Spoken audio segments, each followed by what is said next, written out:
اختلاف تعريف الجوده ما بين المؤسسات انت بتلعب في الدي ان ايه بتاع المؤسسه. الدي ان ايه طبعا بتلعب في الدي ان بتاع المؤسسه. تعريف الكواليتي بالنسبه للمؤسسه انت بتعمل سيتنج لترتيب الدي ان ايه بتاعتك، بصمتك.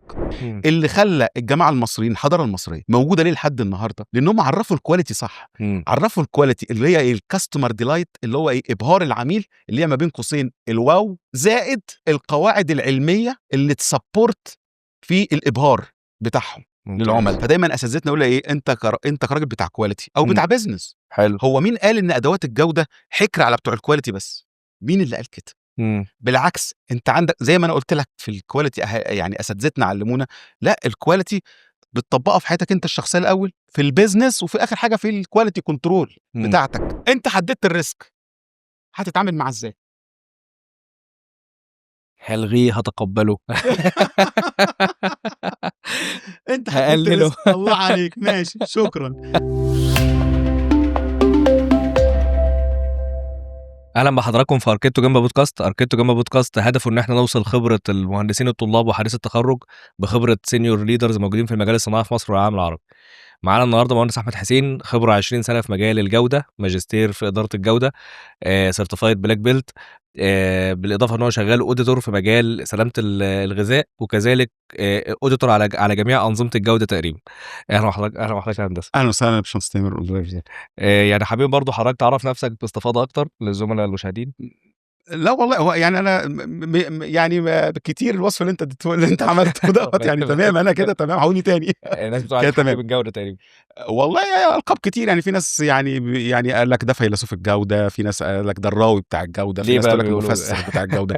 بص، انا دايما عندي الموضوع في حاجه، او اتعلمت كده في الكواليتي. يعني اساتذتي رحمه الله عليهم اللي علمونا الكواليتي، قال يعني طلعونا بكونسبت هو بيشقينا لحد دلوقتي. يعني بس هو على قد ما هو بيشقينا عشان ننفذه او نعيشه، على قد ما هو بيحسسنا بمتعه الحياه وبجوده الحياه. ان هو دايما ان انت تفهم الكواليتي كويس قوي قوي، ومن فهمك للكواليتي فقال لك اول حاجه في الكواليتي ان انت تطبقها في حياتك. بعد كده اتكلم بقى، شوف تطبقها في مجال صناعتك، تطبقها في اسرتك، تطبقها في حياتك الشخصيه. فلو انت فتخيل بقى انت عشان تطبق كواليتي في حياتك، في اسلوب تفكيرك، خلاص. زي ما يعني مثلا جاك والش، وده اسطوره القرن العشرين في المانجمنت، لما تولى منظومه الجي اي جنرال الكتريك، فقال لهم كلمه جميله جدا جدا عشان يطبق سيستم السكس سيجما. اوكي، قال لهم اتس ديسيبلين اوف لايف. خلاص، ده مش وان داي ايفنت، احنا مش هنعمل اللعبه دي يوم ولا اسبوع ونسقف وهو الله نجحنا ده هتبقى اسلوب حياتك. فهم علمونا ان الكواليتي لازم تبقى اسلوب حياه. طبعا الهندسه الجوده دايما بيكون ليها تعريفات كتير قوي، عايزين نعرف يعني من وجهه نظر حضرتك ايه احسن تعريف للجوده؟ صعب ان انت تلاقي تعريف للجوده، اللي انا بقول لك الجوده مش دي حاجه انت بتعيشها. بتعيشها كل يوم، بتعيشها في حياتك، بتعيشها في علاقتك مع الاخر، خلاص، بتعيشها في علاقتك بشغلك، بتعيشها مع علاقتك في مع اسرتك في البيت. فعشان تقولي تعريف الكواليتي هيختلف من شخص للتاني، من بلد للتانيه، من شركه للتانيه، من مؤسسه للتانيه. بس طبعا اختلاف التعريفات دوت هيؤثر تاثير كبير على الصناعه. تمام. فعشان كده تعال نجيب بقى موضوع تعريف الكواليتي. رحمه الله عليهم اساتذتنا اول ما علمونا كواليتي، فانا افتكر ده كان اول يوم لينا في الكلاس بتاع الكواليتي، فاحنا بنتعلم كواليتي. فاول سؤال انا اتسالته فعلا فعلا فعلا اللي هو هو ايه تعريفك لجوده القلم اللي في ايدك؟ احنا قاعدين بقى ماسكين ورقه وقلم ومش احكي يا استاذنا وبنكتب ورا بس. او اصطادني انا اول واحد، ايه تعريفك؟ ازاي تقول على ان القلم دوت، او ايه هي علامات الجوده، او تعريفك لجوده القلم ده؟ ممتاز. بس تخيل بقى. ايوه، انا ايه امتى تقول عن القلم دوت سلعه جيده بالنسبه لك او ذات جوده؟ ما يحقق قول انت بقى. ما يحقق مثلا طلباتي، او ما ايه طلباتك؟ انه يكون خطه حلو مثلا. الله عليك، ادي واحد. حاجه الثانيه، لما تيجي تكتب بيه ما يتعبش صوابعك. تمام. في الكتابه. رقم 3، لما تيجي تكتب بيه الحبر بتاعه ما ينشعش على الورق. بس انا ممكن اتنازل عن دي في مقابل السعر. الله عليك، خلاص، انت شايف الكواليتي كده، انت صح. سأل واحد تاني جنب مني، قول لي ايه تعريفك للكواليتي بتاعت القلم دوت؟ قال له انا بالنسبه لي زي ما حضرتك قلت سعره. قال له انت مش ما يشغلكش يعني ان هو جوده الحبر بتاعته تبقى عامله ازاي، ان هو انا اسف في اللفظ ينشع على الورق ولا لا. انا كنت مش. واحد تاني قال له انا اهم حاجه اما اجي اكتب بيه خلاص لونه ما يغيرش، لما اجي اكتب بيه خلاص يبقى ستيبل معايا في الكلام وهكذا. فلما الاقي فالغرض كان من الموضوع ده كله ايه؟ ان كل واحد طلع بتعريف، بس كل واحد فينا صح، لان كل واحد شايف الكواليتي بتاعت الحاجه ديت من وجهه نظر. انا النهارده لما اجي اقول لك الموبايل اللي مع حضرتك تعريفك للجوده بتاعته ازاي؟ سريع مثلا، كاميرته حلوه. انا بالنسبه لي يلقط اشاره تمام واخد بالك، يخليني على اتصال بالعالم الخارجي. يعني نقدر نقول ان الجوده هو مثلا تحقيق النيد بتاع العميل. الله عليك، ده احد التعريفات احتياجات العميل. طيب بص بقى، الكواليتي جورز خلاص، عشان برضو ما نخشش باسفاف في الموضوع طويل قوي قوي قوي قوي، يعني الناس اخر حصر مثلا تعريف يعني اتفاقات الجوده معديه 400 وحاجه، بس احنا ايه اللي يشغلك في تعريف الكواليتي واهميه تعريف الكواليتي بالنسبه لك كبني ادم وبالنسبه للمؤسسه بتاعتك او للناس اللي هي بتدير بيزنس. خلاص طيب تعالى الاول بالنسبه زي ما انا قلت لحضرتك كده، يبقى احنا لو 10 اشخاص قاعدين في مكان واحد ونسالهم على تعريفهم للكواليتي لحاجه واحده، كل واحد هيقول راي شيء. صح. خلاص طيب هل ده ينفع في مجال الصناعه؟ على حسب نوع الصناعه مثلا. لا، يعني انا النهارده عشان اعرف، ما انا عايز انتج، انا راجل عايز انتج، يعني في واحد يقول لك مثلا ايه، او في ناس بتعرف الكواليتي على انها فيت فور بيربس، ان الحاجه دي تكون ملائمه للاستخدام او للغرض من الاستخدام. خلاص في واحد يقول لك لا، انا الجوده بتاعتي ان انا المنتج بتاعي تبقى الكوست بتاعته افيلبل، زي ما سيادتك قلت مثلا في موضوع القلب. خلاص في واحد ثالث يقول لك لا، انا الكواليتي بالنسبه لي ان هي الحاجه اللي تكون لي الله كلمه واو، انا بالنسبه لي دي كواليتي. ودي حكايه كبيره قوي قوي قوي قوي، ودي قلبت موازين مفاهيم الكواليتي. ما هي مثلا في صناعات بيكون اكيد فيها ستاندرد دولي مثلا، دي كده هي جد بقى. ما هو تعالى النهارده احنا كعملاء نفترض ان احنا عملاء لشركتك اللي بتنتج الاقلام. ممتاز. خلاص طيب كل واحد فينا ليه تعريف للكواليتي. حلو. انا كراجل بقى بصنع، هعمل ايه عشان افهم الكواليتي اللي انتوا طالبينها في كل واحد منكم؟ السيجمنت اللي بتارجتها. بس دي حاجه. الحاجه الثانيه، جت منظمه الايزو حلت المشكله دي. جميل. حلت المشكله اللي هي حطت ستاندرد او تعريف للكواليتي، لكلمه كواليتي. خلاص طبعا انا مش بقول التعريف نصا، انا دايما انا ما بعرفش احفظ. يعني انا مشكلتي ما بنعرفش، مش يعني حته الحفظ بالنسبه لي صعبه شويه، وده اللي بوصي بيه، ما تحفظ، لان الحاجات دي اكتب كده على جوجل كواليتي ديفينيشنز باي ايزو. ممتاز. من خلال منظمه الايزو حلت المشكله بتعريف بسيط جدا. قال لك ان التعريف الكواليتي بالنسبه لها ان هو يبقى في عندك كاستمر ساتسفاكشنز، انت ترضي العملاء بتوعك خلاص، وتوفر لهم احتياجاتهم اللي هم محتاجينها في المنتج بتاعك. اوكي، ده بمنتهى البساطه. فريحت الناس اللي هيصنعوا. حلو. يبقى انت حضرتك عشان تصنع منتج معين او تقول ان المنتج بتاعي خلاص ذو جوده، يبقى شوف ايه اللي يرضي العميل بتاعك في المنتج ده واعمله بالظبط. واصبح ده البيس. يعني كده الجوده مثلا مرتبطه بالفيجن، بالميشن بتاع الشركه، بالكلام ده كله. ده بقى على حسب مفهوم الشركه. في شركات بترتضي ان هي تشتغل على التعريف ده. خلاص اللي هي ايه؟ الكاستمر ساتسفاكشن، ارضاء العميل. ممتاز. حلو. بس انت لو اشتغلت على التعريف دوت، طيب ده هيعمل معاك ايه او هيؤثر عليك ازاي؟ خلاص. ولو ليك تعريفات تانية، يعني مثلا لو انت تعريفك للكواليتي ان هي كاستمر ساتسفاكشنز، ارضاء عميل. حلو. في ناس تانية مؤسسات لا، انا تعريفي للكواليتي ديلايت كاستمر، ان انا ابهر العميل. خلاص. وفي واحد تاني يقول لك ان انا اكسيد اكسبكتيشنز، انا تعريف الكواليتي بالنسبه لي ان انا اعمل برودكت او سيرفيس اقدمها للعميل بتاعي تكسيد الاكسبكتيشنز. طيب يعني كده الجوده بدات مثلا اخواننا بتوع الايزو هم اللي بداوا بقى مفاهيم الجوده والكلام ده، ولا في حد؟ لا لا لا لا لا، انت لو عايز تعرف مين اول ناس اعتنقوا فكر الجوده خلاص ويعرفوا الجوده صح، خلاص، وفعلا بان تاثير ان هم عرفوا الجوده صح في الاوتبوت بتاعه الحضاره بتاعتهم، وهم قدماء المصريين والصينيين، الجماعه بتوع شرق اسيا، الصينيين بالاخص. تمام. طيب ايه دليلي في الكلام دوت كله؟ طيب احنا قلت لك من ضمن تعريفات الكواليتي ان انت تشوف الحاجه تقول عليها واو الله الحاجه دي جميله. خلاص. بس الجمال من غير قاعده علميه لا يدوم، ملوش استدامه. يعني ايه؟ هيحصل له ديكلاين مع مرور الايام، هيختفي وهيزول، مش هيبقى سستينابل. يعني سستينابل. الله ينور عليك. حلو. وحته سستينابل دي الله ينور عليك، عشان دي من احدث تعريفات الجوده. هنتكلم فيها برضو الحته ديت. خلاص. تمام. طيب بُص بقى عظمة قدماء المصريين، والله مش تحيُّز لإن أنا راجل يعني مصري، لأ، لأ، أنا مش باقول كلام من دماغي، ده فعلًا موجود في الكتب. اللي خلّى الجماعة المصريين، الحضارة المصرية بالأخص، موجودة ليه لحد النهارده؟ لإنهم عرّفوا الquality صح، عرّفوا الquality اللي هي إيه الcustomer delight اللي هو إيه، إبهار العميل اللي هي ما بين قوسين الواو أوكي، زائد القواعد العلمية خلاص، اللي تsupport في الإبهار بتاعهم للعملا. ممتاز. فده انعكس عليهم بإيه؟ عندك لمّا تخش المعابد بتاعتهم، النهارده بتشوفهم بيطلّعوا المومياوات من المقابر الفرعونية بقى لها آلاف السنين، وتطلع المومياء محتفظة بنفس الألوان بتاعتها ونفس الرونق بتاعها كأنها لسه معمولة امبارح. حلو. تخش المعابد بتاعتهم، أنا لمّا باروح المعابد بتاعتهم في الأقصر أنا باقف أكلم نفسي.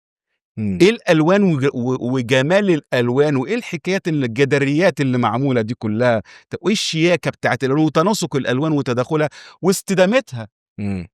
الألوان دي لو ما كانتش الmaterials اللي استخدمت منها الألوان ديّة خلاص، ما كانتش على درجة عالية جدًا من الquality ما كانش هتدوم لحد النهارده. أكم فنانين كبار جدًا عملوا لوحات ومع مرور الوقت الألوان دي حصل فيها مشاكل، اللوحات يعني بتاعتهم مثلًا انتهت. الinputs بتاعة الprocess هي اللي اتضبطت مثلًا، النوع الدهان اللي جابه، الmaterial أو أيًا كان؟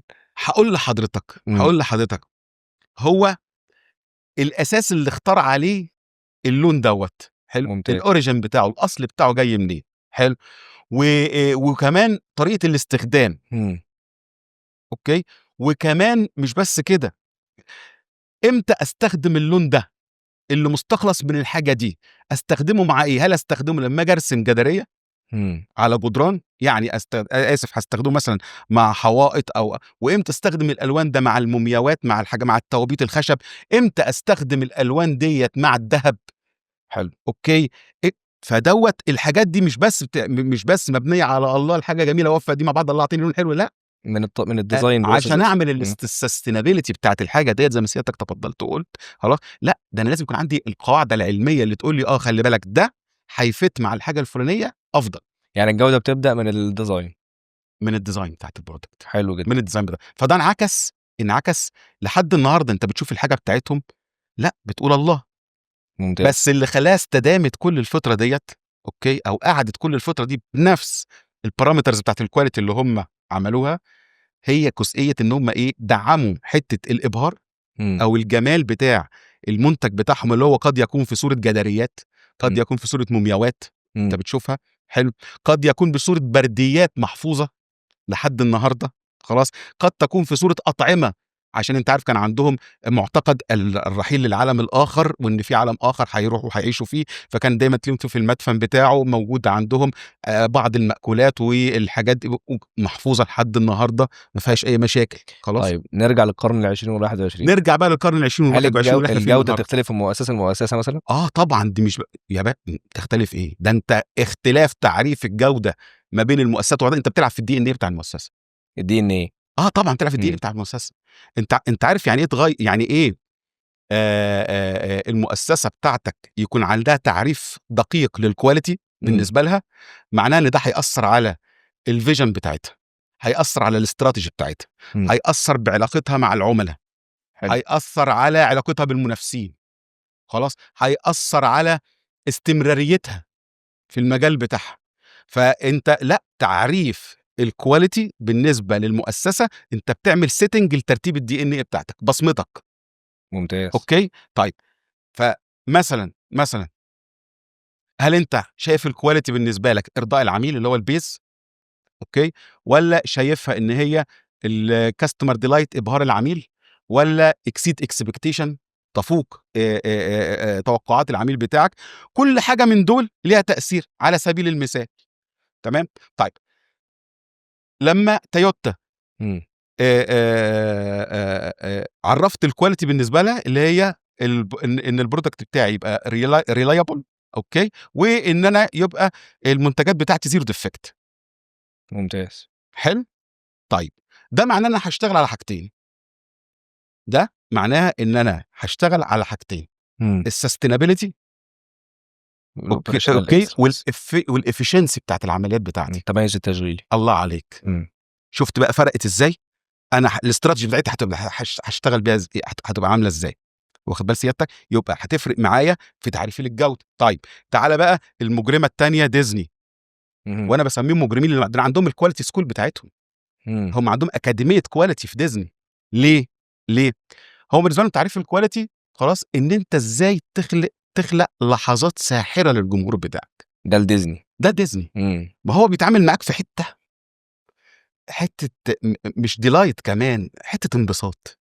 حته ان انت ازاي انت بتروح له، ازاي الطفل يجري يخلي والده ووالدته يسافروا بلاد عشان انا بروح امريكا عشان نزور ديزني. اول حاجه يفكر في ديزني. زي ما انت ناس كده بتجيلك من مختلف بقاع الارض تشوف الاهرامات. ايوه اوكي، انت لما تروح امريكا من اول حاجه انت عايز تشوفها ديزني. ليه ديزني؟ هو التعريف للجوده ان انا ازاي اعمل لحظات ساحره في حياه الناس. جميل جدا. فهعمل ده ازاي؟ يبقى بص، تعريفه للكواليتي بتاعت السيرفيس اللي بيقدمها او البرودكت اللي بيقدمها، لا فرقت في طريقه تفكيره، فرقت في الفيجن بتاعته، فرقت في الاستراتيجي بتاعته. صح. هتعمل ايه؟ طب هترجم ده ازاي بقى؟ يبقى انا مش هشتغل هنا بقى على الساتسفاكشن، لا انا هشتغل على الابهار، الكاستمر ديلايت. جميل. اوكي، لا ده انت مش بس الكاستمر ديلايت او ابهار العميل، لا انت هتخلي ابهار العميل مستدام معاك ازاي؟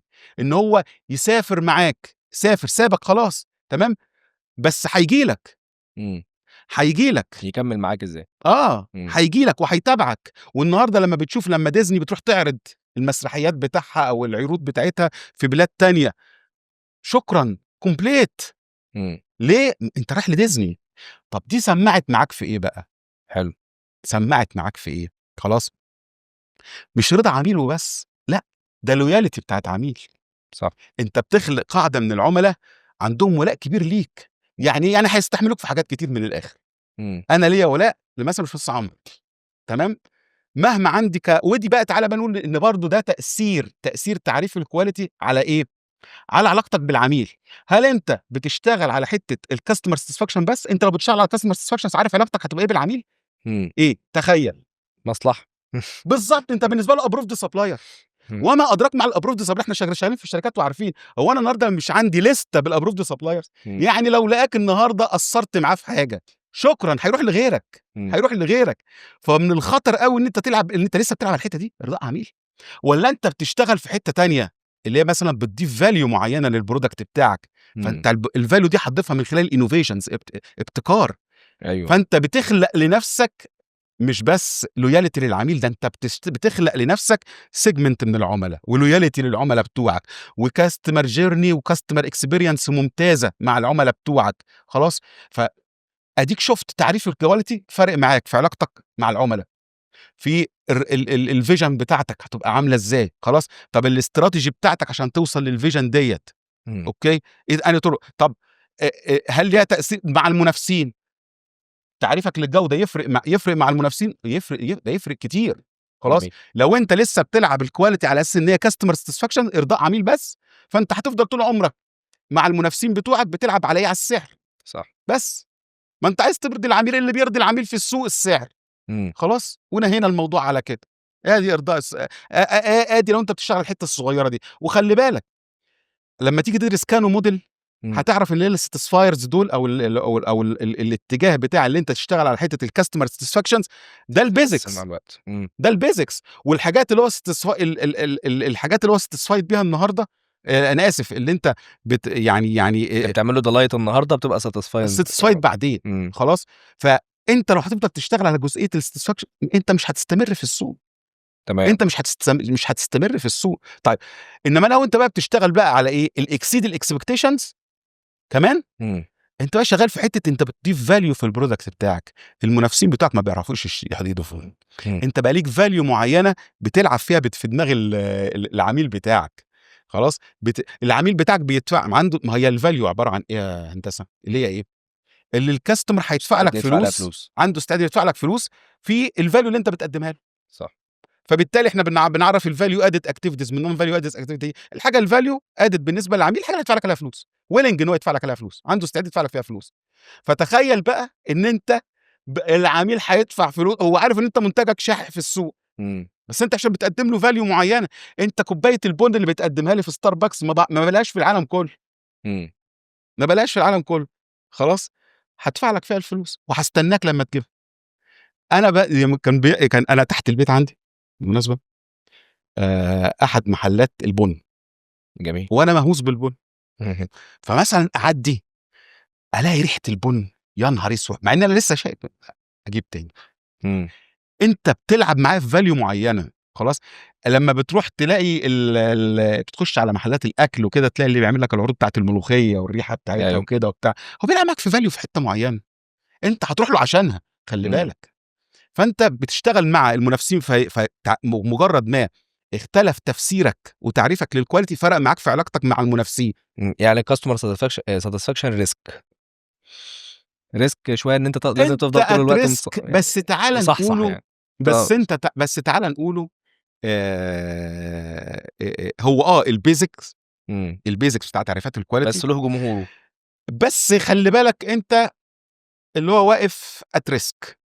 طيب، فده ينقلنا لموضوع مهم جدا جدا جدا. هو ايه تعريفنا للريسك؟ ماشي، حلو. خلاص. هو حضرتك اصلا وقبل تعريفنا للريسك هو شيء مستجد. الريسك نفسه يعني اصل احنا ايه في الاونه الاخيره بس بدا، يعني من بعد ما حصل في 2015 وتحديث والابجريد اللي حصل في مواصفه ال 9000، وان هي بقت ريسك بيزد ثينكينج، خلاص، وان هي بقت هاي ليفل ستراكشرز والكلام ده كله، فبدات الناس تفوكس على الريسك. طب هو احنا فاهمين الريسك صح؟ نرجع بقى نخش بقى في عقده بتوع الكواليتي. حلو. التعريفات. زي ما انت تعرف الكواليتي صح، فانا قلت لك تعريف الكواليتي بالنسبه للمؤسسه ده انت بتعمل سيتنج للدي ان ايه بتاعها. حلو. لان زي ما كده استعرضنا، شفت بقى تاثيرها ايه على الفيجن بتاعتها، على الاستراتيجي بتاعتها، على المنافسين، على العملاء، كل دوت اديك شفت تاثير تعريف بس كواليتي على الكلام ده كله. طيب، ما انت عندك مواصفه الايزو في 9000 في 2015، وحصل اللي هو بقى ايه صراحه الدمج ما بين البيزنس نيدز، خلاص، والكواليتي، او خلينا نقوله الاستراتيجيك اوبجكتيفز بتاعت الشركات. حلو. وما بين الكواليتي اوبجكتيفز، حصل لهم الاثنين بقوا الايند مع بعض. يعني المفروض الكواليتي اصلا احد اهداف البيزنس. نرجع تقوله تاني، هو انت معرف الكواليتي ازاي؟ طيب بقى تعالى بقى في الجزئيه الثانيه. طب هو انت معرف الكاستمر بتوعك ازاي؟ مش بس انت دي مساله يطول شرحها، بس احنا هيهمنا منها حته معينه او جزء معين عشان نتكلم على جزئيه الريسك. ماشي، خلاص. طيب، في مواصفه الايزو في الكونتكست بتاع الاورجانيزيشن في كلوز 4، فقال لك اول حاجه لازم تعرف ايه هي الانترنال والاكسترنال ايشوز. ماشي، ممتاز، اوكي. تعمل ريسك اسسمنت، او انا اسف، تحدد الريسك والاوبورتيونيتيز المتعلق بكل ايشو من الايشوز ديت، سواء كانت انترنال او اكسترنال. هنيجي بقى نتكلم على الجزء الثاني من الكونتكست، وهما قال لك ايه الانترستد بارتيز ذات نفسهم. حلو. فقال لك انت لازم اللي هو في كلوز 4.2 تمام، قال لك انت لازم الانترستد بارتيز ان انت تحدد النيدز والاكسبكتيشنز. ممتاز. مش بس تحدد النيدز والاكسبكتيشنز، خلاص، لا، وتحدد كمان الريسك اند، واصحى قوي الجزئيه اند دي، قال لك تحدد الريسك اند اوبورتيونيتي المتعلقه بيهم. كويس. طيب انا بس بوضح عشان الزملاء اللي مثلا اللي بيتفرجوا لو مش فاهمين الكلام قوي. يبقى الانترست بارتيز دي اللي هم الستيك هولدرز، اللي هم الناس اللي ليهم علاقه بالبروسيس بتاعتنا كلها. بص بقى، الانترست بارتيز هم فعلا ليها مرادفات. ماشي. ستيك هولدرز او انترستد بارتيز. ماشي. طب ايه برضو تعريفهم بالنسبه لنا بمنتهى البساطه؟ الستيك هولدرز او الانترست بارتيز هم الجهات اللي انت الاورجانيزيشن بتتعامل معاها وبتاثر وبيتاثروا بعلاقتهم بالاورجانيزيشن بتاعتك. ممتاز. او بالمؤسسه بتاعتك. حلو. طيب، مش بس كده، ده ليهم تاثير على الاستراتيجيك اوبجكتيفز بتاعت الاورجانيزيشن بتاعتك. خلاص، عشان كده قال لك ايه، انت مش بس تحدد، قال لك تحدد كمان النيدز اند اكسبكتيشنز بتاعتهم. طيب، هو ايه الفرق ما بين النيدز والاكسبكتيشنز؟ سؤال محتاجين نجاوبه. ماشي. خلاص، انا جعان بس متوقع ان الاكله دي هتبقى جامده مثلا. يعني معقول. الله عليك. فالنيد هي الجوع نفسه يعني. لا، النيدز اللي هي ايه الاساسيات اللي لو مش موجوده العلاقه بيني وبينك انتهت، مش تمام هتستمر. ماشي زي ما حضرتك بتقول انت ليه هتسيب العميل بتاعك لما يجوع؟ ما هو لو جاع خلاص انت النيدز الاساسيه بتاعته مش موجوده، ماشي فمش هيتعامل معاك بقى، خلاص خلصنا، انت قطعت الطرف بينك وبينه. يبقى اذا النيدز دي الاساسيات، ماشي حلو، الغير قابله للتفاوض، حلو، مم. ولازم سردها. مم. اوكي، طيب في بقى نقطه مهمه جدا جدا، ان انت من ضمن الانترستد بارتس بتوعك الكاستمرز. اكيد طبعا حلو، مم. يعني يعني جزء مهم جدا جدا جدا من الانترستد بارتس بتوعك او الستيك هولدرز بتوعك، فدول لازم تعرف النيدز بتاعتهم، مم. احتياجاتهم ايه. فاكر لما قلنا موضوع القلم وكده، وكل واحد محتاج عشان تعرف الكواليتي بالنسبه لك ايه، أيوة. فانت لازم تعرف احتياجاتهم ايه، دي رقم واحد. طيب الاكسبكتيشنز اللي هي التوقعات، ايه حكايتها بقى، او هتختلف في ايه عن النيدز؟ لا، التوقعات قابله للتفاوض، وممكن انا اللي ابنيها اصلا، وممكن تلعب بيها، خلاص، ككارت ككارت انت بتحط بيه فاليوز للعملاء بتوعك اللي انت بتتعامل معاهم. فاذا انما النيدز ما فيهاش هزار، ما فيهاش هزار، لو سقطت النيدز سقطت ورا منها حاجات كتير. اوكي، فده بمنتهى البساطه، مش هنخوض بقى بتفاصيلها، بس يعني ادي عشان نوضح بس الناس الفرق ما بين النيدز والاكسبكتيشنز. النيدز الاساسيات لازم تكون موجوده في علاقتك مع العميل بتاعك، او مع الستيك هولدرز، او مع الانترستد بارتيز. تمام اوكي، طيب قال لك بقى حاجه تانية، اللي انت لازم تحدد الريسك والاوبورتيونيتيز. قال لك ريسك اند اوبورتيونيتيز، ما قالكش ريسك اور اوبورتيونيتيز. يبقى انت لازم تكون فاهم يعني ايه ريسك، يعني ايه اوبورتيونيتيز. تمام وهل الاثنين عكس بعض؟ لا، ولا الاثنين كل واحد ليهم سكه غير التاني؟ اوكي، ولا ايه الحكايه بالظبط؟ هو المفروض الريسك حاجه سلبي او ايجابي، فالاوبورتونيتي انا متخيل ان الاوبورتونيتيز والثريتنز هي طب انا ريسك. هقول لك على حاجه كويسه. هو يعني ايه تعريف كلمه ريسك؟ ريسك، فاكر لما كنا برضو بنقول له كده تعريف الجوده ليها مش عارف ايه؟ لا، الريسك بقى المره دي ما ينفعش فيه هزار، يا فرصه يا تهديد، يا فرصه يا تهديد. الله عليك، يبقى اذا الاثنين وجهان لعمله واحده. خلاص، دايما انا لما بتكلم عن عارف انت الماسك اللي هو بيطلع على المسرح، النص الوجه الباكي يضحك في نفس الوقت، خلاص، هو أيوة. ده اللي انا بلاقيه خير، يعني ايه، افضل صوره توضح بيها الريسك. الريسك هو عباره عن ايه بمنتهى البساطه، زي التعريف باي ذا بوك برضه، زي افكت اوف انسرتينتي، تاثير اللا يقين. طيب نتكلم عليه بشويه تفاصيل شويه. خلاص، هو عباره عن تغيرات، حلو، او ايفنتس او احداث بتحصل حوالين منك، هيبقى لها تاثير. حط 100 خط تحت كلمه تاثير دي على تحقيق الاهداف بتاعتك. جميل. طيب التاثير ده قد يكون ايجابي او سلبي او متعادل. خلاص، يبقى اذا لو التاثير ده سلبي، اللي احنا بنسميه ما بين قوسين ثريتس، تهديدات او مخاوف، فده اللي بنسميه الجانب السيء من الريسك، اللي احنا بنديه مجازا كلمه ريسك. خلاص، طب لو التاثير ده ايجابي، حلو، يبقى ايه؟ اوبورتيونيتي. يبقى اذا الاثنين بيخرجوا المخاط بتاعهم طالع من نفس الرحم، اللي هو الايه؟ الانسرتينتي. طيب تعال اقول لك ايه. بسم الله الرحمن الرحيم. ربنا سبحانه وتعالى بيقول في الكتاب ايه؟ ان الله عنده علم الساعه وينزل الغيث ويعلم ما في الارحام.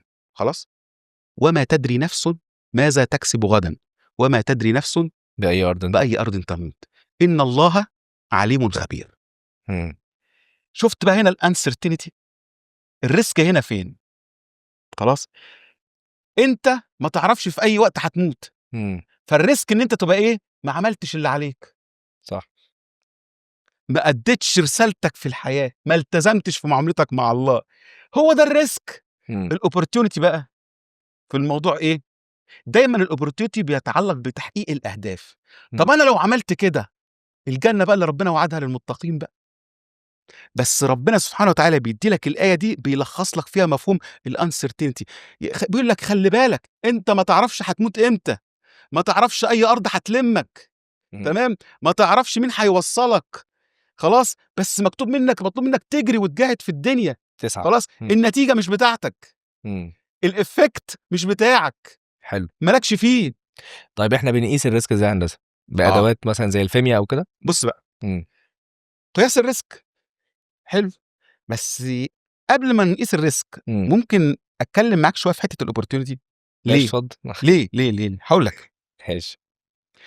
جزئيه الاوبورتيونيتي، احنا الناس بتوع الجوده انت عارفهم نمكيين قوي في شغلهم ويقعدوا يدققوا على كل حاجه وما بيشوفوش غير الوحش. يعني حتى تلاقيهم لما يجوا يعملوا ريسك اسسمنت ما بيبصش غير على الوحش. يا سيدي طب ما تبص على الاوبورتيونيتي. خلاص يا عم خلينا يعني ايه نرحم نفسنا شويه. يعني دي المواصفه بتقول لك كده. بيميلوا للتشاؤم. يميل للتشاؤم، يقول لك ايه التقدير الاسوأ. طب يا اخي ما تلبس الاداه اللي هخليك تشوف الحلو. حلو. اللي حلو وانا اسمع امر حلو. اللي هتخليك تشوف الاوبورتيونيتي. انت عندك قدره اللي انت من الادوات اللي تقدر تشوف ديت. هديك مثال بسيط جدا. هديك مثال بسيط جدا. طيب احنا قلنا ايه ان الاوبورتيونيتي التاثير الايجابي. خلاص اللي هو بيبقى ليه تاثير ايجابي على الاهداف بتاعتك. والريسك اللي هو الثريتس اللي بتؤثر على قدرتك على تحقيق الاهداف بتاعتك. جميل. طيب الاوبورتيونيتي تتشاف ازاي والريسك بيتشاف ازاي؟ ده نقطه. خلاص. او خلينا نقوله اعرف الريسك ازاي واعرف الاوبورتيونيتي ازاي. ازاي اعرف الريسك وازاي اعرف الاوبورتيونيتي؟ حقك تقول الكلمه دي. تمام. طيب لو انا عرفت الريسك وعرفت الاوبورتيونيتي، طب اقيس دي ازاي واقيس ده ازاي؟ ممتاز. خلاص تمام. طيب هقيس دي ازاي وهقيس ده ازاي؟ ماشي. يبقى اذا لازم اعرفهم كويس. رقم 2 هقيسهم ازاي واقدرهم ازاي. رقم 3 طيب هتعامل بقى معاهم ازاي؟ لو انا لقيت اوبورتيونيتي هتعامل معاها ازاي؟ وهنا فن اداره الاوبورتيونيتي. انا بنادي من الكلام ده من ساعه ما المواصفه اتعملت بالامانه من 2018 وانا عمال يا جماعه والله العظيم المواصفه ما قالت ريسك بس يا اخوانا في حاجه اسمها اوبورتيونيتي يا شباب. الاوبورتيونيتي دوت عشان الاوبورتيونيتي اللي انت بتشوفها دي داخله معاك في الاوبجكتيفز. أيوة. يعني لازم تعمل ليست كده بالاوبورتيونيتيز بتاعتك. خلاص. وتعمل لها بروجرام زي ما بتعمل كده في الريسك والهم اللي انت بتشوفه من ورا منه. خلاص. وتعمل كده بروجرام للاوبورتيونيتيز بتاعتك وازاي تطبيقها وعلاقتها بالاهداف بتاعتك ايه ولما تحققها ايه الفايده اللي هتعود على الاورجانيزيشن وبلا بلا بلا والكلام الحلو ده كله. حلو جدا. خلاص. طيب يبقى احنا مطالبين هنشوف الاوبورتيونيتي ازاي؟ هنعرفها الاول ازاي؟ ممتاز. هنشوفها ازاي؟ طب لو شفناها هنقيمها ازاي؟ اوكي. طيب هنتعامل معاها ازاي؟ اوكي. خلاص. هنراقبها ونتابع تنفيذها ازاي؟ خلاص. ممتاز. تعال ناخدها من الاول. ماشي. سواء كان ريسك او اوبورتيونيتي.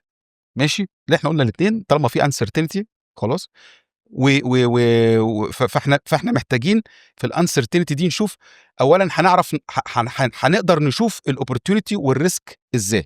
طيب من اشهر الادوات.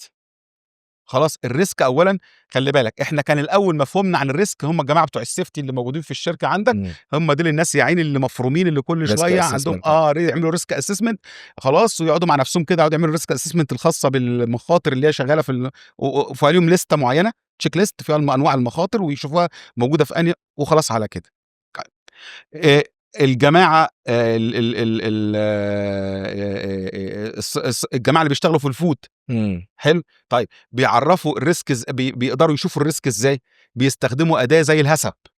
ما هي دي برضو صوره من صور الريسك اسسمنت. حلو. تقييم المخاطر. حلو. طيب بيستخدموها بيعملوا فيها ايه؟ برضو كل بروسيس من البروسيسز اللي بتتم عندهم او اللي موجوده عنده على اللاين بتاعه وبيشوف انواع المخاطر المتعلقه بهذه البروسيس. حلو. وبعد كده بيديها الويت بتاعها. حلو. اللي هو عباره عن سيفيريتي في لايكليهود. السيفيريتي يعني مدى خطورتها. اوكي. او في اللايكليهود بتحصل كل قد ايه. وبالتالي بيطلع بقيمه معينه ويبدا يقيم بقى عمليه التقييم بتاعه ايه المخاطر بتاعتي. وبعد كده يقول هعمل ايه.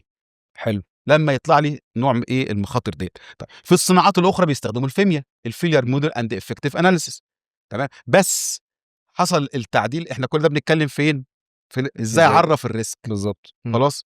انا اشوف الريسك ازاي؟ ايه الادوات اللي انا هستخدمها عشان اشوف الريسك اللي في كل بروسيس او كل خطوه من الخطوات اللي انا بعملها.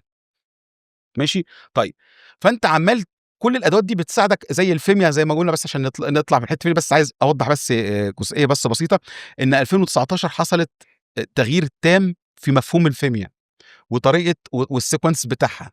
وده موضوع عايز له حلقات لوحده. هي بس تعالى نقوله بس هي الفيميا بتقيم الريسك على اساس الار بي ان.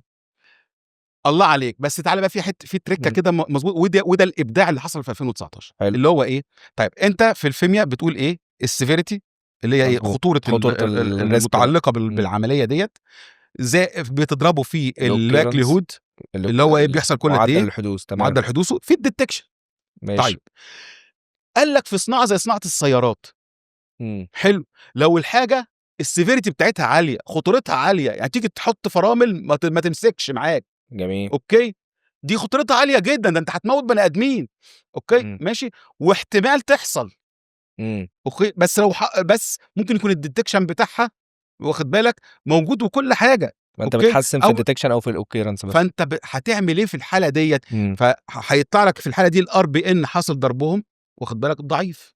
لو انا حسنت في الديتكشن هيقلله. فالله ينور عليك. انما في الحاله ديت انت ما عالجتش الخطر نفسه. انت في الاخر في الفيمياء بتطلع ايه؟ بتطلع لسته بحوالي 300 400 ريسك وبتسيت بريورتي وفقا اللي حصل ضرب الار بي ان. مظبوط. فانت مش شايف تفاصيل الار بي ان، انت قدامك خلاص، انت شغال على قيم قدامك، فيجرز، ارقام موجوده قدام منك، مش شايف جوه منها مين اللي ممكن يكون الديتكشن بتاعته خلاص عالي. حلو، فهو منخفض، فبالتالي نقص لك القيمه دي، فانت بالتالي مش هتسيت بريورتي ليها في التعامل. تمام. حلو. انما بقى في التعديل الجديد قال لك انت حط الار بي ان وحط جنب منه انديكيتور تاني يقول لك خلي بالك الجزئيه دي ممكن يكون الار بي ان بتاعها عالي، بس خلي بالك فيها سيفيريتي عالي ولايكليهود ار بي ان قليل. انا اسف ار بي ان قليل. طيب بس خلي بالك في سيفيريتي عاليه. طيب انا هسيب حضرتك تكملها بس عشان برضو الزملاء برضو يبقى انا كده تلخيصا لده، الفيمياء دي اداه بتحسب لي اولويات الريسك. حلو كده. الريسك بالزبط. اللي عندي وترتبها لي بالاولويه. كويس. حصل ضرب 3 حاجات: السيفيريتي معدل الخطوره، في معدل الحدوث، في معدل كشف الخطوره، قدرتك على الديتكشن، قدرتي على الديتكشن المشكله دي او الريسك ده. تمام. حلو جدا. فحضرتك اللي بتقوله دلوقتي من 2019 احنا جينا دلوقتي، كان زمان مثلا ممكن يبقى السيفيريتي 10 من 10 بس عشان الديتكشن انت عملت ديتكشن ممتاز مثلا فخليته 1 ونفترض السيفيريتي 1 قصدي الاوكيرنس 1 يبقى اذا 10 في 1 في 1 يطلع 10 في حين ان في ريسك تاني اقل خطوره ممكن يطلع مثلا 150 بالظبط. فانا بركز على 150 ما بركزش على 10 من ال10 ده السيفيريتي بتاعته مفيش كلمه تانية تتقال بعد مميته. طيب حضرتك بقى بتقول هم حطوا حاجه بقى يعني ايه بقى يعني قال لك خلي بالك بقى في انديكيتور تاني حطوه جنب منك اللي هو قال لك بقى تبص بتبص منه زي مسطره جنب الار بي ان كده بتتحط ماشي بتوضح لك بقى القيمه بتاعه السيفيريتي. يقول لك خد بالك ده خلي بالك ده السيفيريتي بتاعته عاليه عشان تبص عليه لوحده عشان تخلي بالك عارف ده بيفكرنا بايه بالظبط؟ بالباريتو. وما ادراك بالباريتو، لان الباريتو تريكي قوي تريكي قوي قوي قوي قوي فوق ما تتخيل. الويتد باريتو بقى والكلام لانه تريكي قوي في ايه؟ تريكي في قوي في ايه؟ انت النهارده في الباريتو نفس المبدا بتاعك في ال6 سيجما خلاص، اللي هو بتاع الفيتا الفيو. انا اسف الفيتا الفيو اللي هي ايه او 80 بمعنى ان انت النهارده عندك مشكله معينه بتحصل خلاص، المشكله دي ليها بعض العوامل اللي بتسببها. مظبوط. اوكي طيب انهي مجموعه من العوامل او العامل اللي موجود يكون ليه اكبر تاثير على المشكله ديت. جميل. فده اللي هتروح تشتغل عليه. طب بقيه العوامل احنا بنسميها عوامل هامشيه او قليله التاثير، واغلبيه الناس ما بتركزش فيها. هو تركيزه كله عمل بادجت، هيعمل انفستمنت في بروجكت معينه عشان يعالج العامل الفاكتورز او التو فاكتورز دول خلاص، او الفيتال فيو دول اللي لهم اكبر تاثير على المشكله بتاعتي. ممتاز. وفي نفس الوقت سايب التانيين. ايوه ده اللي بيحصل على ارض الواقع. ما هو التانيين دول هيعلوا بعد كده. التانيين دول مع مرور الوقت بقى لا لا لا لا لا لا يعني اقصد لما انا احل اعلى مشكله عارف زي ايه بالظبط ونزلت فالتاني هيعلى. بالظبط بالظبط. عارف ده كان في كده ده كمان اللي هو ايه، ده اللي احنا بنتنبأ بيه، انما على ارض الواقع الموضوع اكبر من كده بكتير. انت عارف ان هم الحاجات الهامشيه او اللي هم الماينرز بنسموهم الماينرز اوكي، ان هم مع الوقت بيكبروا. مظبوط. لو انت ما عملتش عليهم كنترول او لو انت ما حطيتش عليهم وسيله تقدر تشوف تطورهم ماشي ازاي. الاخطر من كده الاخطر من كده ممكن واحد من الواحد دول اللي انت مستقل بيهم وراميه ده خالص اوكي يكبر مره واحده وانت ما شفتش ده، هتبص تلاقيه هوبا راح كسر لك كل حاجه انت بتعملها، هتعيد من اول وجديد الشغل بتاعك. يعني مثلا عندك برودكشن لاين، ماشي. خلاص البرودكشنز لاينز دوت مثلا طالع منه نسبه ديفكت عاليه. طيب رتبنا اسباب الديفكت ديت او الحاجات اللي منها مثلا خلاص مثلا مشاكل في الاداء بتاع المكن او في اللاين ده ذات نفسه، خلاص بتاع دوت عيوب في مواد التعبئه اللي انت بتستخدمها، خلاص عيوب في الخامات، تمام، العماله عامله مشكله، خلاص بلا بلا بلا الكلام ده كله. طيب لقينا اول اتنين بس اللي هم ايه، 20% مثلا اللي هم 20% من مجموع الاكسس بس مؤثرين يعني. بس دول بيأثروا بنسبه 80% على المشكله بتاعتك. طيب انت بقى مركز بتعالج دول مثلا وليكن اعطال المكن، خلاص، او اجزاء من المكن بتطلع ديفكت في المنتج بتاعك، خلاص، والجزء الثاني بتاع مشكله الرو ماتيريالز اللي انت بتستخدمها. ممتاز. وسايب بقى العماله وما ادراك ما العماله. حلو. ومثلا بتاع دوت اللي ما عندكش وسائل تحكم كويسه تديتكت بيها الديفكت او الكلام ده كله. فجاه ممكن تلاقي نفسك لو انت مش عامل كنترول على الحاجات، على الماينرز دول، اوكي، انت خلاص مركز كل تركيزك مع الحاجات الفيتال فيو، الفيتال فيو، خلاص. طيب فجاه لقيت واحد من دول العماله عملوا لك مشكله كبيره في يوم من الايام. يبقى اذا الموضوع مش لازم يكون بالتدريج، ده ممكن يظهر فجاه يقلب لك الدنيا كلها. ممتاز. خلاص. فدايما وانت بتلعب باريتو عينك على الماينرز، بعمل لهم كنترول بالله، بتعمل لهم كنترول بالله، اللي انت كل شويه لازم تبص عليهم لحد فيهم يكبر ويزيح التاني. انه ده نفس القصه في الريسك في حياتك الشخصيه. في حياتك الشخصيه اوعى تفرح اللي انت ربنا من عليك وصلت لبوزيشن معين. خلاص انت مركز في الحته دي، ركز في الحته دي، بس بص على الكومبيتيتورز بتوعك. دايما عينك عليهم. خلاص. وضعهم ايه بالنسبه لك دلوقتي؟ الشباب اللي طالع صغير، خلاص، اللي امهر مننا بكتير، ايوه، في استخدام الاي اي واستخدام التكنولوجي واستخدام، ما تبصليش في استخدام الحاجات دي كلها. تمام. الامور دي كلها لو انت مش واعي ليها وبتعمل لنفسك قصص، كنت على طول تبقى انت في كونتينيوال امبروفمنت او كونتينيوس امبروفمنت، وشايف الشباب دوت، واخر حاجه انت مواكب معاهم فيهم، ولا انت انعزلت في القوقعه بتاعتك وخلاص انا بقيت في قدس الاقداس بتاعي وانا كبير معلمي مش عارف ايه واللي الكلام ده كله. لا، انت مش هتستمر. اكيد انت مش هتستمر.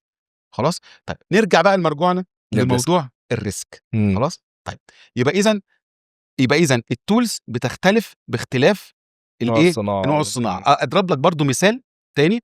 انت النهارده زي ما كنت مثلا ايه بضربها دايما للشباب لما اجي كنا بندرس لهم اللي انت ازاي تشوف الريسك او ازاي تشوف الاوبورتيونيتيز. حلو. ممتاز. طيب اساسيات المقدره اللي انت تشوف الريسك او تشوف الاوبورتيونيتيز، التركه في التفاصيل. حلو. يعني لما تيجي تدرس ريسك او عايز تشوف الريسك فين بالظبط، ما تشوفش الحاجه بصوره هليكوبتر، او ما تشوفش الموضوع بصوره جينيريك عامه. لازم تشوف الموضوع بتفاصيل ممله. ليه؟ لان قد يكون الريسك يكمن في احد التفاصيل وانت ما شفتهاش، تفاجأ وانت بتشتغل رشقت في ريسك انت ما كنتش عامل حسابك عليه، ما كنتش شايفه من اساسه. يا ريتك كنت شايفه. خلاص، انت ما كنتش شايفه من اساسه. طيب ايه بقى الادوات اللي هتستخدمها عشان تشوف الريسك والاوبورتيونيتي؟ مثلا خلاص، عشان تشوف الريسك اللي انت بتعمل ايه؟ ديتيلد بروسيس مابينج. اوكي، ديتيلد بروسيس مابينج، لا تغادر صغيره او كبيره في البروسيس بتاعتك الا ولازم تكون حاططها قدام عينك وشايفها. ولازم تحط كل السيناريوهات والانسرتينيتيز اللي ممكن اللي كنت تكون متعلقه بيها، خلاص، وتاثيراتها، وتقعد خلاص. يبقى ما ينفعش تشتغل بالامور الجينيريك او يبقى لك نظره زي كده ما قلت، زي ما بقول كده دايما للشباب بتوعي. انت النهارده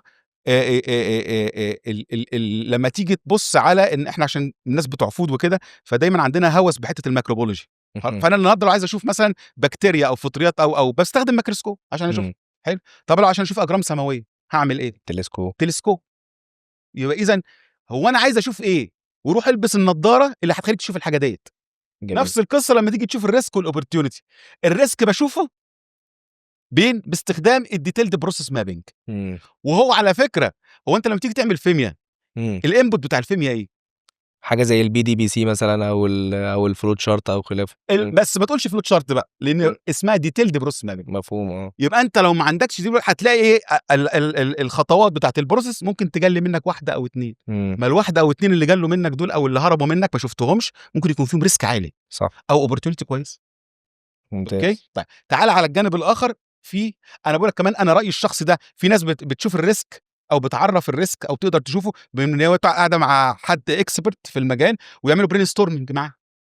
لا طبعا ممكن يعملوا حاجات كل واحد وعلى حسب مهارته في استخدام التولز بتاعته. بس هو لا يعني حضرتك عندك حق، لازم ابقى ببص على البروسيس بالتفصيل شويه. انا بعمل ده.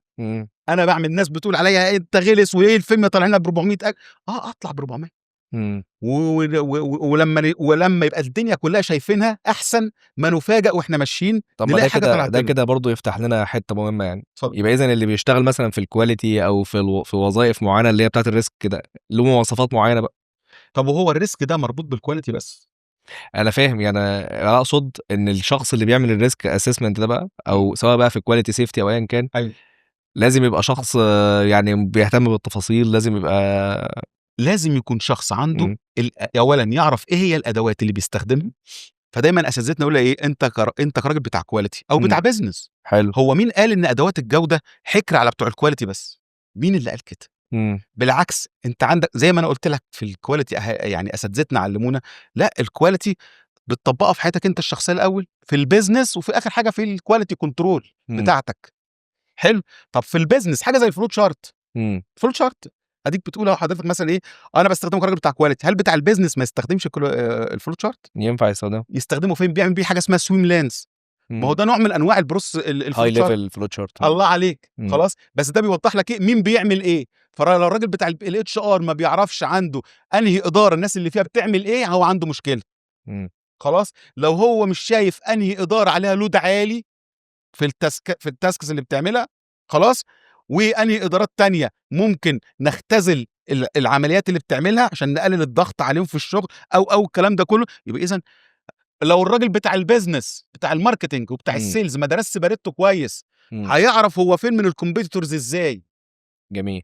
هيعرف مين الفيتال فيو اللي بيعكسوه في السوق. هما بيقولوا على الكواليتي تولز اصلا مانجمنت اند بلاننج تولز. هي بيزنس هي بيزنس تولز. طيب يعني مثلا الاتش ار هو بيعمل انترفيو لمدير السيفتي مثلا، كويس، او مدير الكواليتي، يبقى المفروض ان انا اخليه شخص مغامر كده وبتاع، انت قاتل ده انت جبت بقى جزئيه يا نهار ابيض، انا نسيتها بس هقول لك عليها. بصي، الاورجنايزيشنز او المؤسسات لازم اي مؤسسه تقول، تبقى صريحه في ده. خلاص، تقول هي بنسميه حاجه اسمها ايه، الريسك ابيتايت. خلاص، يعني ايه كلمه الريسك ابيتايت؟ يعني انا كمؤسسه او كشركه، خلاص، ايه هي نوع الريسك والكميه اللي انا ممكن اقدر اتحملها من الريسك دوت. خلاص، لازم اكون واضح فيها جدا جدا مع العمال اللي شغالين معايا. يعني الناس اللي شغاله معايا في الاورجانيزيشن. ليه؟ عشان نبقى عارفين احنا اولنا ايه من اخرنا ايه في التعامل مع الريسك، وانهي نوع ريسك، والنوع ده من الريسك احنا حدودنا في التحمل بتاعته قد ايه، نقدر نتحمل فيه قد ايه. ممتاز. وانهي انواع ريسك احنا ما عندناش استعداد نخش فيها من اساسه كاورجانيزيشن. ماشي، زي مثلا الناس اللي بيشتغلوا في المستشفيات او دور الرعايه الصحيه. اوكي، يقول لك ايه، البيشنت سيفتي ده احنا ما عندناش اي استعداد ناخد فيه اي ريسك. حلو. ايا كان، ده خط احمر للبيشنت سيفتي، سلامه المرضى بتوعنا. بالنسبه لنا مش هناخدوا اي ريسك فيه. زي المؤسسات الماليه الفاينانشال، يقول لك انا بالنسبه لي المغامره او المضاربه باموال المودعين اللي عندي، خلاص، انا مش هاخد فيها اي ريسك. فهو واضح. حلو. يبقى انت لازم كاورجانيزيشن بتحدد ايه هي انواع الريسك اللي انت ممكن تتحملها والحد قد ايه. فدي بيسموها ريسك ابيتايت. دي بالنسبه لمين؟ للشركه او المؤسسه اللي حضرتك بتشتغل فيها. ممتاز. البني ادمين بنسميه ريسك اتيتيود. يعني ايه ريسك اتيتيود؟ في واحد تلاقيه ايه، حريص، وواحد مغامر مثلا. واحد مغامر بنسميه ريسك تيكر. اوكي. وواحد تاني حريص شويه. واحد تاني حريص شويه، هو ممكن ياخد الريسك بيدرسه خلاص، بس ان احنا بنسميه ايه، ريسك نيترال. اللي هو يعمل لك ايه، اللي هو بيدرس الريسك من ناحيه ايه، اللي هي ايه اللي بيسموه ايه كوست بنفيتس. يعني الريسك ده ماشي، انا معاك، جاي معاك فيه، بس ايه الفايده اللي هتيجي معاه؟ بيحلله يعني. لا ما يعديش كده. هو يسمعك كويس، يسمعك كويس قوي قوي، ما يرفضش اللي انت يعني انت بتتكلم معاه في ريسك ومش هقول لك لا. على عكس الريسك افيرس اللي هو الراجل اللي بيرفض الريسك ده، لا هي شغاله كده بقى، الله يكرمك، خايف الموضوع شغال كده، مش هنقعد بقى نفتي، هي شغاله سيبها شغاله، ما تلعبش فيها، سيبها شغاله زي ما هي. حلو، مش هاخد اي ريسك انا يا عم، الدنيا هتتطور وهتأدي الموضوع بطريقه اسهل يا باشا، هي شغاله ما تجيش جنبها. حلو، ده راجل اللي هو رافض ان هو ياخد ايا حتى لو هيكسب منها، هو رافض عمليه الايه، ان هو ياخد الريسك من بابه. تمام. انما النيوترال لا، لو حاسس ان الريسك اللي هياخده تمام محسوب، هيعود محسوب جدا، خلاص هيعود عليه بالنفع، جاي معاك فيه. يتوكل على الله. انما الريسك تيكر لا لا لا لا لا لا، ده هو بطبيعته مغامر، ده ما عندوش مشكله يخسر، وهتلاقيه يقوم تاني. اوكي، فعنده ثقه كبيره قوي من نفسه، عنده قدره على ان هو تحمل نتيجه قراراته. دي حاجه حلوه ولا وحشه بقى؟ على حسب على حسب انت الراجل ده هتسكنه فين في البوزيشن بتاعه. فمثلا الناس اللي هم لو انت بتعين عايز حد مثلا يشتغل في الماركتينج او في السيلز، ما تروحش تجيب لي حد ناترال بقى ولا حد ريسك افيرس، لا، عايز حد بيجرب، انت عايز ولد بقى ريسك تيكر.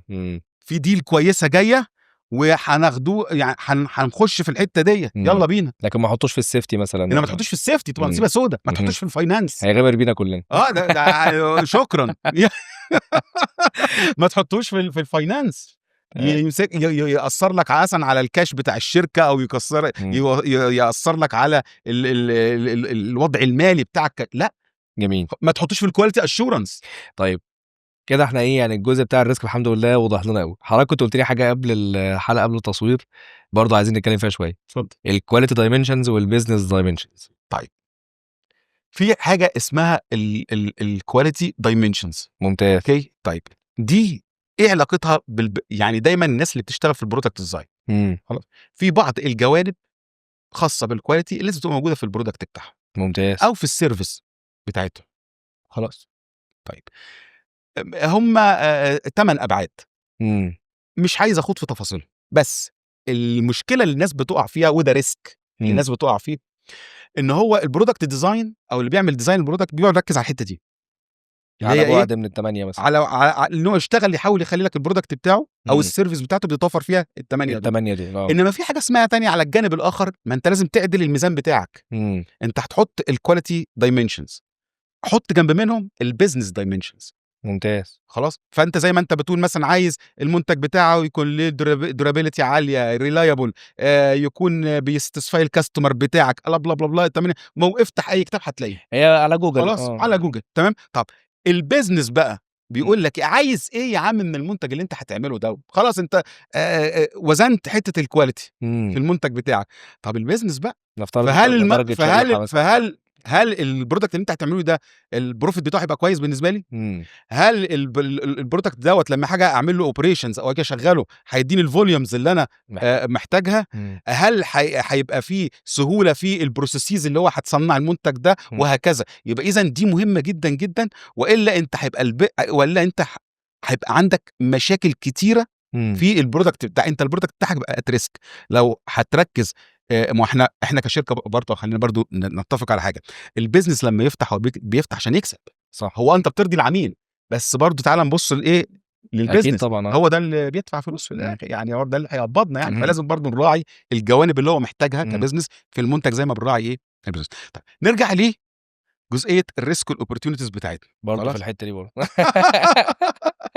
طيب احنا هنقوله موضوع بسيط جدا جدا. ماشي. انت النهارده حددت الريسك بتاعك، احنا قلنا خلاص، قلنا ايه هي التولز اللي هنشوف بيها نعرف بيها الريسك وهنشوف بيها الريسك.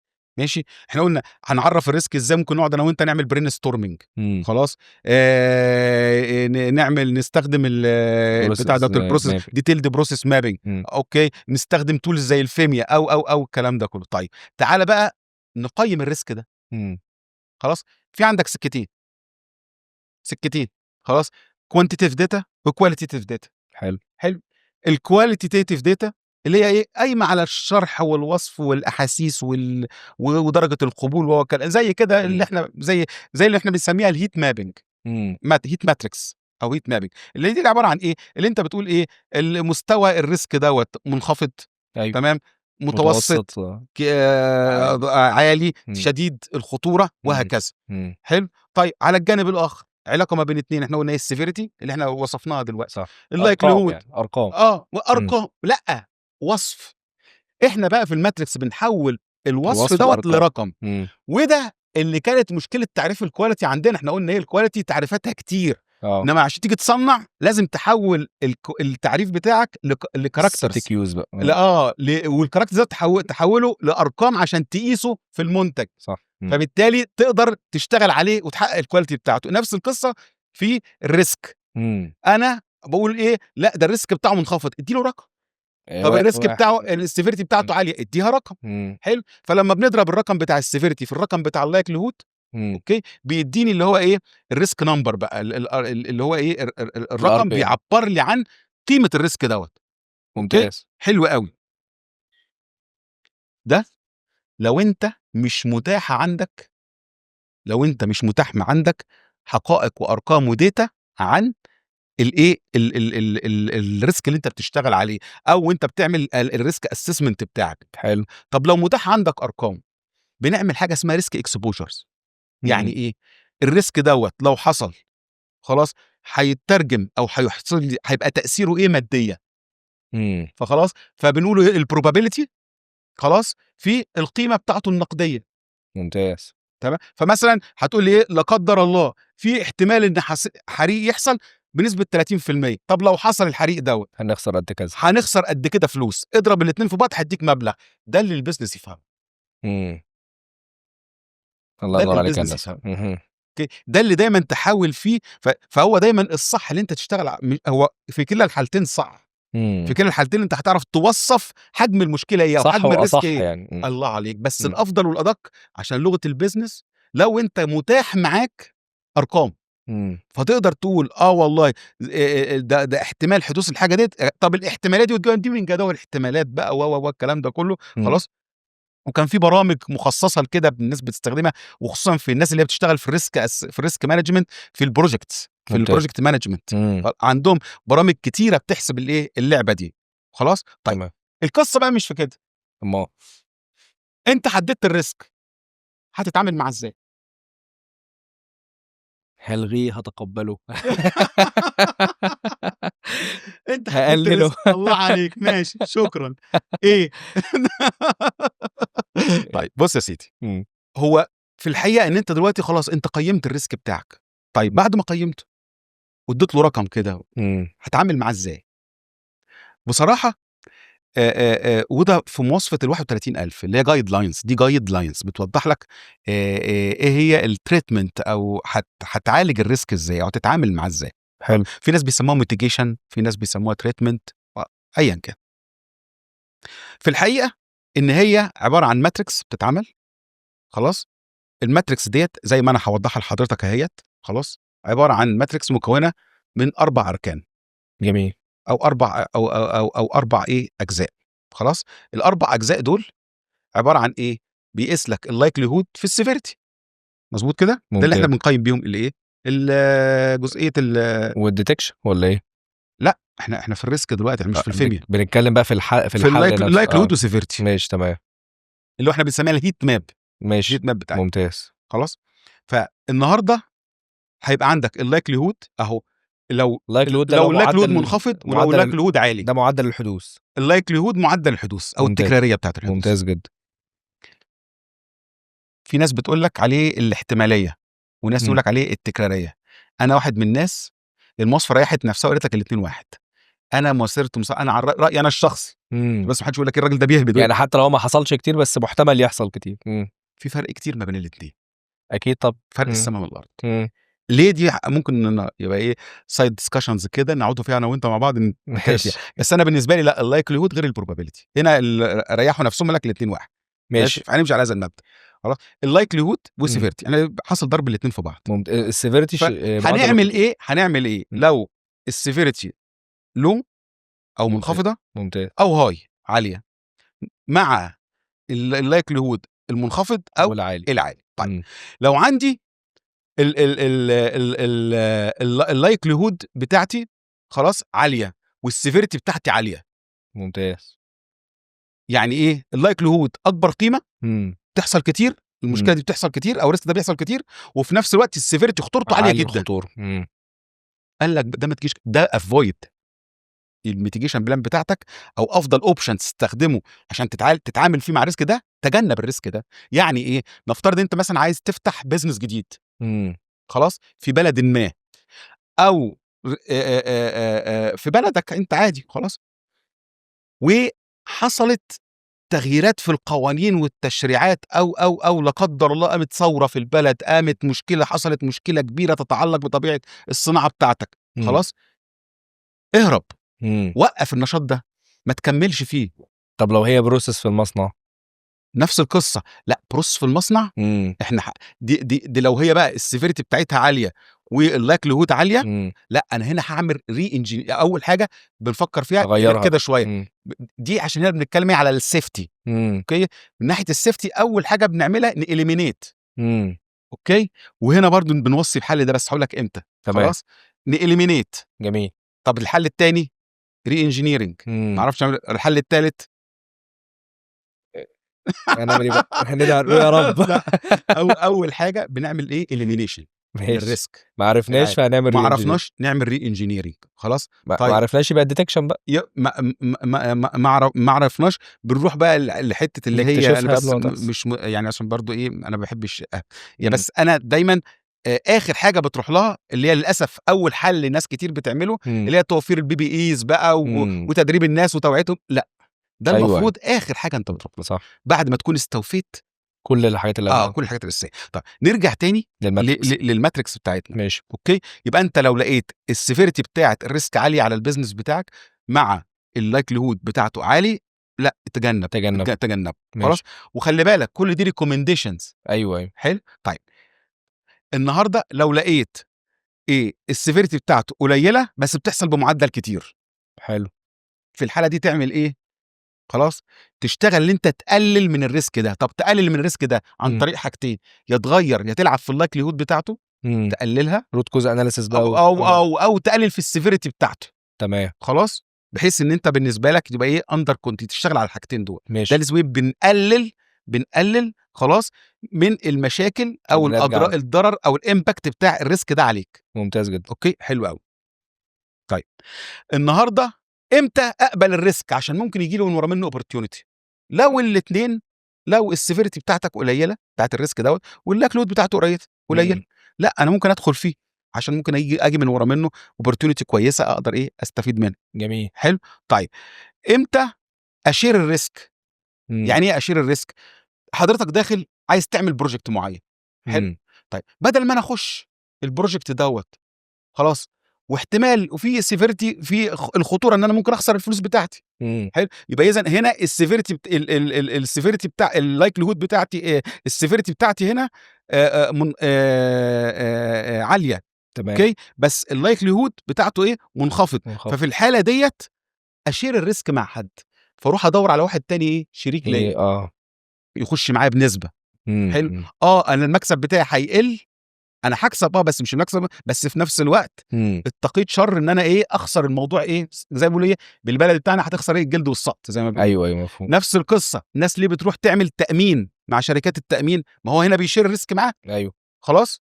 طيب يبقى هنا في الحاله ديت يبقى دي الاربع سيناريوهات او الاربع طرق مقترحه في ان انت ازاي تعمل تريتمنت او تتعامل فيها مع الريسك. تمام. بس دول بشكل استراتيجي شويه بقى، شكل استراتيجي شويه او شكل متعلق بالبيزنس شويه. برضو خلي بالك برضو في نقطه حلو ان الموضوع متروك هم دول بيقول لك الاربع الاساسيات ان انت تافويد او تشير او تريديوس او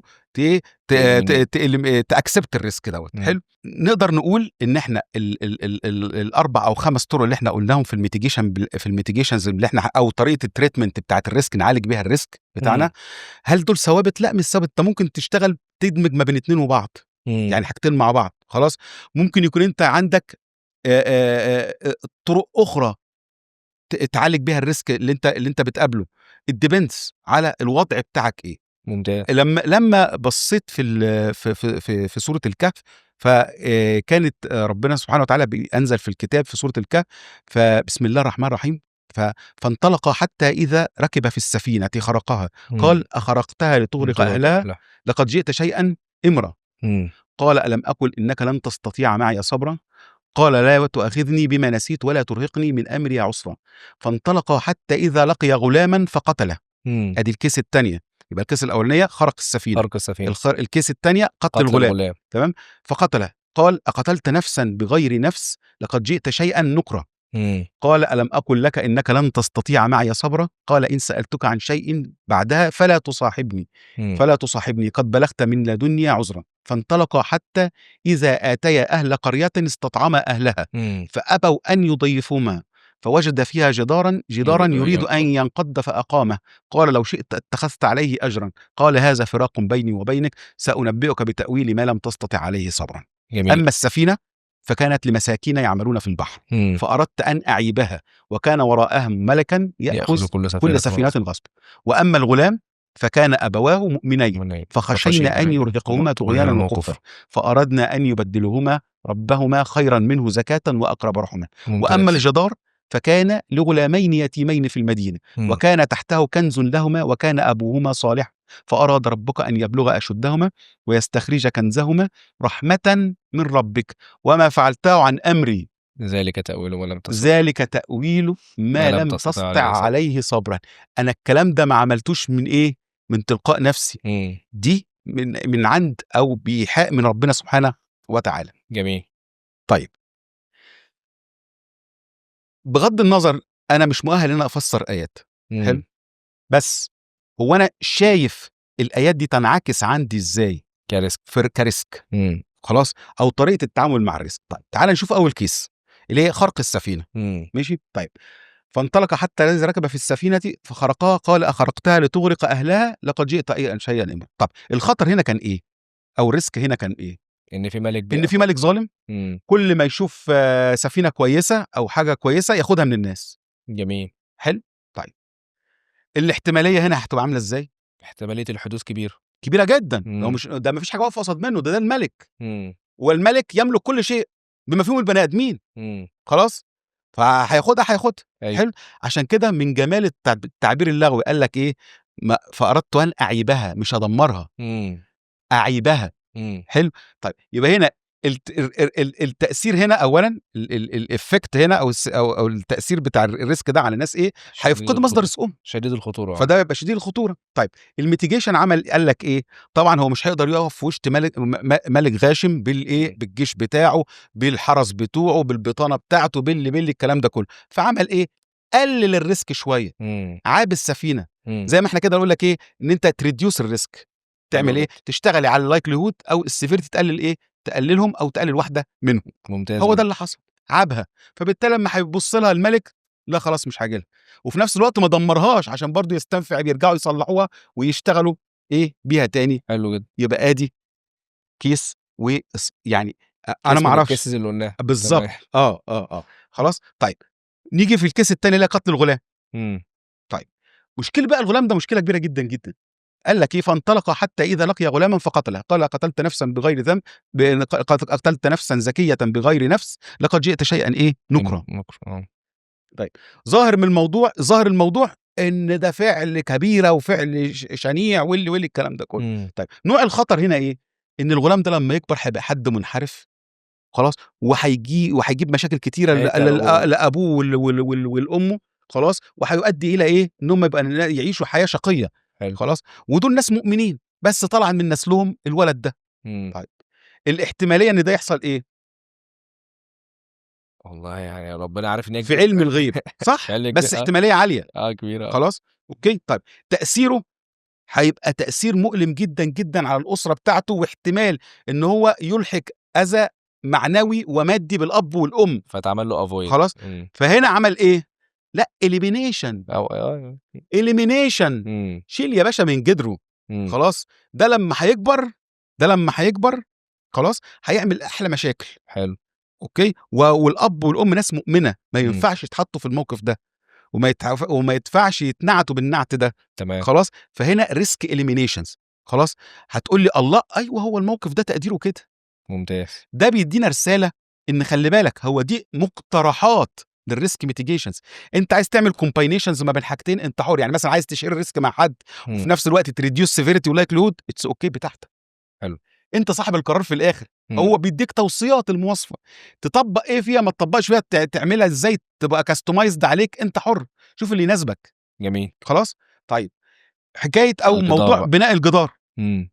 اوكي، فانطلق حتى اذا اتي اهل قريه فاستطعما اهلها فابوا ان يضيفوهما فوجد فيها جدار يريد ان ينقض فاقام، قال لو شئت لاتخذت عليه اجر. طيب، الظاهر ان انت بتعمل ده كده ليه؟ انت بنيت جدار على الكنز بتاع الجماعه الايتام دول، ماشي، فانت كده حرمتهم، هيعرفوا منين؟ قال له لا، الموضوع له الخطر ان هو ايه؟ ضياع كنز اليتيمين، اللي هو اللي ظاهر لينا، ظاهر الموضوع بالنسبه لنا ان كده خلاص الكنز ده اتدفن واتردم عليه واتحط عليه الجدار، فما فيش الكلام ده. خلاص. طيب، احتماليه الحدود، احتماليه الضرر اللي هتحصل من متوسطه لعاليه. اوكي، الجدار لانه كان على وشك السقوط. خلاص، فكان احتمال يردم لك خالص ويتنسى، ومع مرور الايام هيتساوى بالارض وهيضيع خالص معالم. انما هو حط لهم الجدار ده كعلامه، كانه بيدي لهم علامه، خلي بالكم الجدار ده لما تكبروا شويه هتلاقوا تحت منه الكنز ايه بتاعكم. خلاص.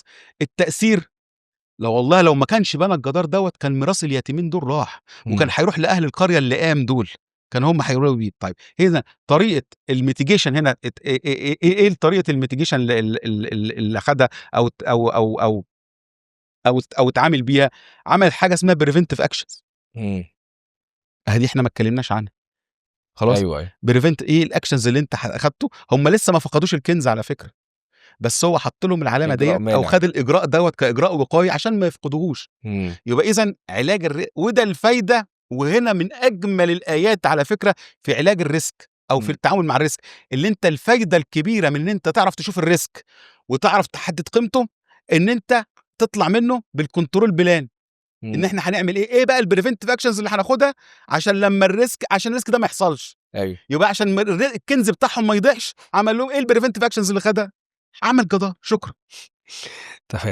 تمام. تعبناك معانا الناس حبيبي، الله يخليك. خلصنا كده كل النقط. انا سعدت جدا بالحوار مع حضرتك النهارده، وانا اسف كنت اسقطت لا والله ولا اي حاجه. احنا اللي سعيدين باستضافه حضرتك واستفدنا من حضرتك وتعلمنا منك كالعاده، يعني الحمد لله. ويعني نشوف حضرتك على خير ان شاء الله في حلقه ثانيه ان شاء الله، ونشوفكم على خير في حلقه جديده من اركيدتو جنب بودكاست ان شاء الله. شكرا.